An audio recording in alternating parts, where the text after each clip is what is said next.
Today, I'm gonna show you how to screen print any pictures with halftone, so you could take your t-shirt business to the next level. Now let's get to work. But before we start, I wanna show you guys something awesome. I found this picture for free on Wikipedia. And there's two main reasons why I wanna show you guys this. First, it's good information that's gonna help you guys become more creative. Second, I had to save my back. Oh, look at him, he's stealing illegal images. Take it easy. To my knowledge, I'm not breaking any law. Hear me out. So I went to Wikipedia, and usually a lot of these images are licensed, but when I came across this one, it had a public domain. And pay attention to this, because public domain stands for creative materials that are not protected by intellectual property laws, such as copyright, trademark, and patent laws. The public owns this work, which is pretty awesome. But anyways, I'm not using that picture for any type of profit. It's for educational purpose only. Let's get back on track. Now, you can convert any image into halftones, just like that. It's actually easier than you think. There's two ways to do it, but first, you're gonna need a graphic designing software. The best ones for screen printing is CorelDRAW and Adobe Illustrator, in my humble opinion. And just in case if you don't know what are halftones, they're little tiny dots that give you the illusion of an image. And I did a beginner level halftone video that I'm gonna attach up here so you guys can go check it out. Alright, we're gonna start by removing the background. The first thing that I'm gonna do, I'm gonna grab my pen tool and I'm just gonna trace all around this design. Trace, trace, trace. Removing the background probably takes way longer than actually converting everything into halftones. And that's how you remove a background. Easy peasy. Step 2 will be to duplicate this image. We're gonna duplicate it just to keep it as reference, just in case we mess up. All right, now we have to mess with the contrast, the vibrancy, and the intensity. So let's reset this. All right, the first thing you wanna do is kind of bump up that contrast. Bump up that contrast. Then we're gonna bump up the brightness and the intensity. And just play around with it. You want this picture to be nice and vibrant. This should be fine. But okay. Now from here, we're gonna go to bitmaps. We're gonna convert it into a grayscale. You're gonna go with the highest resolution, that's 300 dpi, grayscale 8-bit. There's more options, but we're going with grayscale.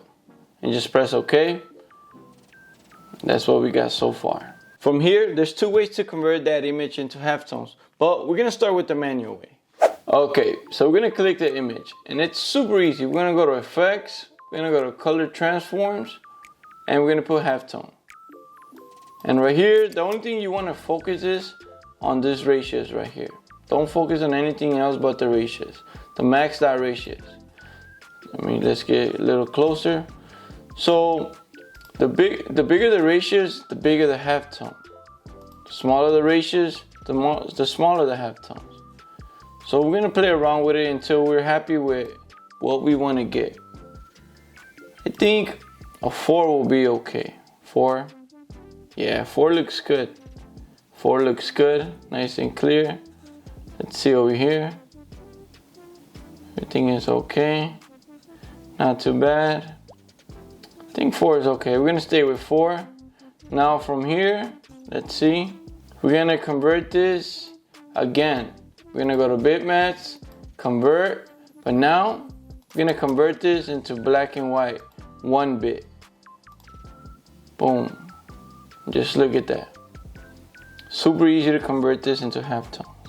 Now the second way is easier than the first, but you're gonna need a RIP software. We start the same way. We grab that image, we convert it into grayscale, we play around with the contrast and the brightness, and from there we print it as is. From there, the RIP software takes over and turns all the gradients into halftone. It actually helps you get those fine little details that you can't get when you're doing it manually.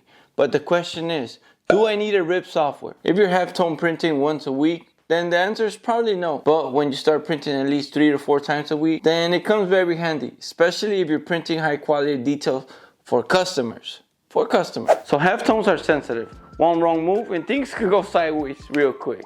But I'm gonna give you 4 tips to burn your screen successfully. First, you wanna make sure that you print your transparency film on an inkjet printer, because that's gonna give you the best result, since halftones are like super tiny and that helps them make them really dark and opaque. Second, you want to burn that design on a high mesh.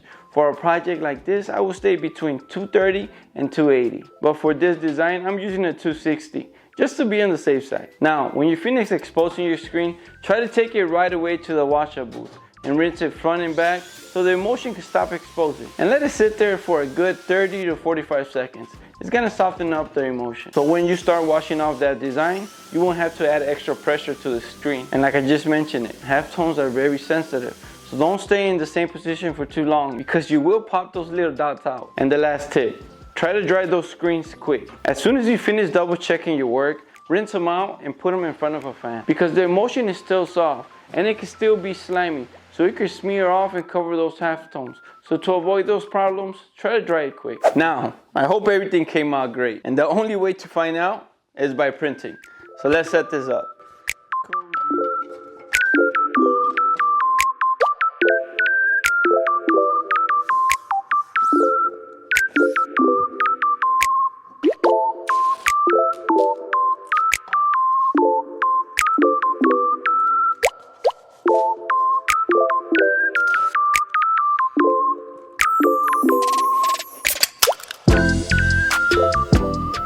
So I'm like 1000% curious to see how this is gonna look.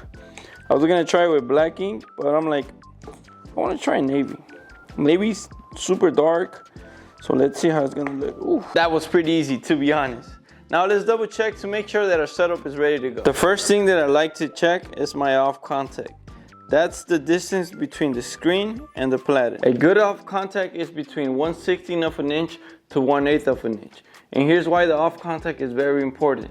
Because halftones are super tiny, right? And let's just say you're a little too up. And when you start printing, you won't drop enough ink onto the t-shirt. So the next thing that you're gonna do, you're gonna print again, but you're gonna add more pressure, which is gonna cause more ink to deposit onto the t-shirt. So you're gonna have a lot of problems with that. So make sure that your off contact is good from the get-go. Second, you wanna make sure that your squeegee is nice and sharp. This is gonna be very helpful when printing halftones. And this is probably the most simplest step. Make sure that you stir your ink. No, like literally stir your ink. Stir your ink. Just stir your ink. Having soft ink helps so much because it just lets everything flow so smoothly. All right, let's do a little small test print. Beautiful. Just gonna flood the screen. Flood the screen and we're gonna give it 2 passes. We're gonna do it 1 pass just to see how it looks. Sheesh. Not too bad. Let's give it another one.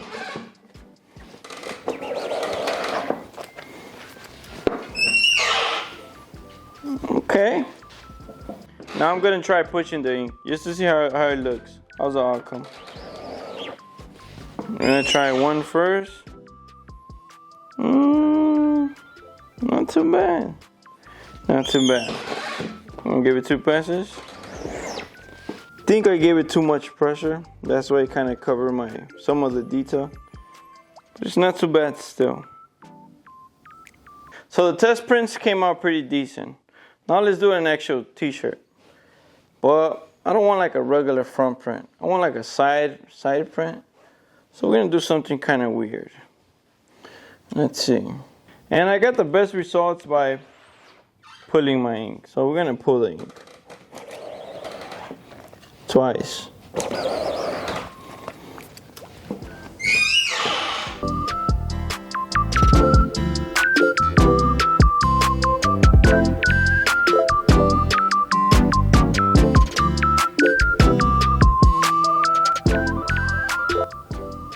And just look how it overlaps a little bit to the side.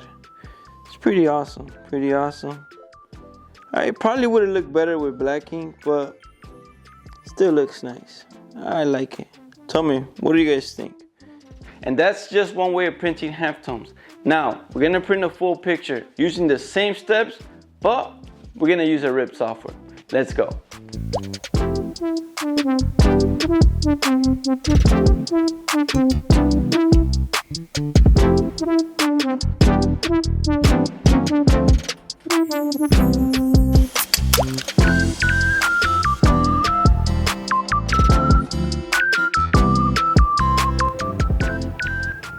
And once again, I'm working with Rapid Cure inks. They work super awesome with halftones, I'm gonna attach the link in the bio if you guys wanna go check them out. And with the code Milo Prints, you guys get a 15% discount. Just letting you guys know, hooking you guys up. All right, and we're gonna do the same steps. We're gonna flood, small flood, one pass. We gotta double check to make sure everything's good. Oh, that's too bright. We're gonna hit it again. We'll see right now. Fantastic. Just look at that beauty.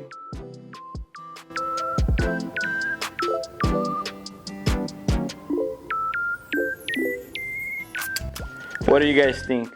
Pretty awesome, right? This is how you can turn any picture into halftones.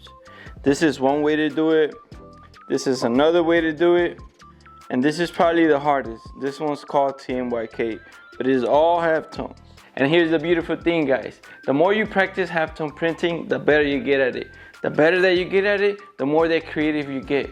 And if you guys want to learn how to do CMYk prints, I'm going to attach a video up here. Also, if you guys want to start screen printing and don't know where to start, I'm going to attach another video here that shows you guys all the equipment that you need. Once again, thank you so much for the love and support. Have a beautiful day, and God bless you all. God bless you all. And if I forgot anything, let me know in the comments, so like that we could do a part 2 if the video does well. Thank you guys, and God bless.